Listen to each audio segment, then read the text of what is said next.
On June 13, 2001, 19-year-old Jason Jolkowski vanished without a trace while walking to his high school. He was supposed to meet a coworker there who was giving him a ride to work, but he never showed up, and no one knows why. What could have happened during that short walk? Despite a thorough investigation, no clues were ever found, and Jason's disappearance remains a mystery. Jason Jolkowski was born on June 24, 1981, in Grand Island, Nebraska, and grew up as the older of two sons. People who knew Jason described him as a kind, intelligent, and shy young man. He had attended Iowa Western Community College in Iowa, but had to take a break from his studies because of financial difficulties. Determined to continue his education, Jason worked hard to make it happen. He had a job at a local restaurant, Fazoli's, and had recently landed a better-paying position at Citel Corporation, which also offered tuition assistance. Jason had a passion for radio and worked part-time as a DJ at his college's radio station. When he was on the air, he was so enthusiastic and so peppy, said Sarah James, a fellow DJ. He would do anything for anybody. He also loved sports and was a big fan of the Cubs, Huskers, and Broncos. Jason had an impressive memory for player stats and trivia, which he enjoyed sharing with friends and family. Faith was another important part of Jason's life. He even considered becoming a priest one day. Reverend Edward Vela remembered him as he was a prayerful kid, very friendly, very quiet. Jason's kindness and determination left a lasting impression on everyone who had the chance to know him. In June 2001, 19-year-old Jason Jolkowski was living with his family in Omaha, Nebraska. On the morning of June 13th, he got a call from his job asking if he could come in earlier than planned. Since Jason's car was in the shop, he arranged for a coworker to pick him up at Benson High School, just half a mile from his house. He decided to walk there and meet her so they could head to work together. But Jason never showed up. A neighbor, Chester Link, saw Jason around 10:45 a.m. helping his younger brother bring the garbage cans back to the garage. After that, Jason headed off in the direction of the school. When he didn't arrive, his coworker called his house sometime between 11:15 and 11:30 a.m., but Jason wasn't home. The walk from Jason's house to Benson High School was through a quiet neighborhood with little traffic. Security footage from the school later confirmed that Jason never made it there. What happened to Jason during that short walk remains a mystery to this day. Jason's parents didn't report him missing until the next morning, mistakenly thinking they had to wait 24 hours before contacting the police. At first, the authorities thought Jason might have run away and didn't start investigating seriously until 10 days later.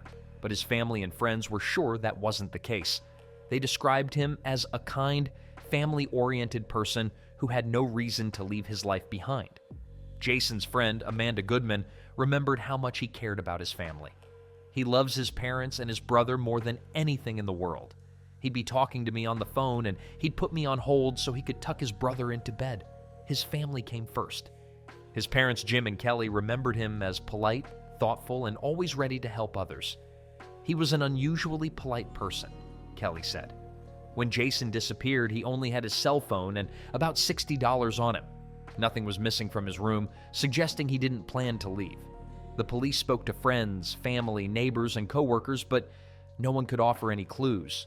No one had seen Jason, and there was no evidence to explain his disappearance. He wasn't into partying and there was no activity on his bank account or cell phone after he vanished. His coworker, who was supposed to pick him up, was ruled out as a suspect, but no other suspects were identified. One officer involved in the case called it the most baffling case he'd seen in 30 years. So what really happened to Jason Jolkowski? How did he disappear without a trace in broad daylight? In a case like this, one with no witnesses or evidence of any kind, one can only speculate as to what might have happened. But the main theory, which his family also believes to be true, is that Jason was lured into a vehicle by someone that day and that... The investigation into Jason Jolkowski's disappearance is still open, but with no new leads, it has become a cold case. In 2021, Jason's family and friends gathered at a park to mark the 20th anniversary of his disappearance. Jason's mother, Kelly Murphy, reflected on the painful passing of time. Unfortunately, with this mark, I will have not had him more years than I had him in my life since he disappeared at the age 19. He was almost 20, but he was 19. That's just hard to fathom. 20 years, that's 2 decades. Kelly also shared a special memory of Jason. We really didn't have a name for it, but it was kind of a who laughs first game. You would say one word, and it was usually something silly. You would just see who would start laughing. And he, Jason, was the one who always lost. We knew he had a tendency to start giggling. Even with all the years that have passed, Jason's family is still holding on to hope that they'll one day get answers. Hope is your right until you know the truth, Kelly said. Some people try to take hope away from you. They think, well, you should be over that by now, you should be back to normal. Everyone deserves hope. Jason Jolkowski has been missing since 2001. What do you think happened to him? Thank you for watching this video on the mysterious disappearance of Jason Jolkowski. His case has remained unsolved for over 2 decades, and his family still hopes for answers. If you have any information or theories about what happened to Jason, please share them in the comments below. If you found this story interesting, make sure to like and subscribe for more unsolved mysteries. Let's continue to keep Jason's story alive and bring awareness to his case. We appreciate you being here, and remember, sometimes the smallest detail can be the key to solving a mystery. Stay curious, stay hopeful, and stay safe.